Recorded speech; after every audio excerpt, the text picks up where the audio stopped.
One of the best art exercises that you could possibly do without ever picking up a brush or a pencil is to first turn off the lights. And then what you want to do is grab a flashlight. Maybe the first thing I should have done is grab a flashlight. So grab your flashlight and grab a simple object. And it can be your phone's flashlight. It doesn't have to be a separate light source like this one. And we're going to take this and hold it up and away from the object a little bit. And we're just going to observe. We're going to take a look at the highlights, where the light is hitting the object directly. And then where the shadows not just fall on the subject, but where the shadows fall in relationship to the subject. And then I'm going to take a look and see about the gradual shifts between the light side and the dark side of the object.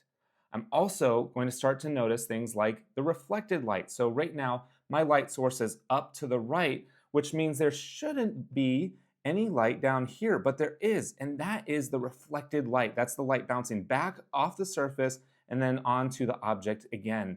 So reflected light is a huge thing that can end up adding three-dimensionality to anything that you draw or paint. And then I also want to pay attention to the negative space around the object. Everything that's going on around him is something that I want to be able to take in. And then lastly, I want to start moving the light either closer or further away and in different places and see how the light changes. How do I end up getting some softer light or more harsh light? Or how is it just being reflected off of the surface back at his face? There are all sorts of things that I can notice with just shining the light and paying attention to where things are falling. And I don't have to use something as complex as Freddie Mercury. I could use something as simple as a mug or a piece of fruit to just start off. And learning how light works is one of the most impactful things that you can do for your drawings and paintings.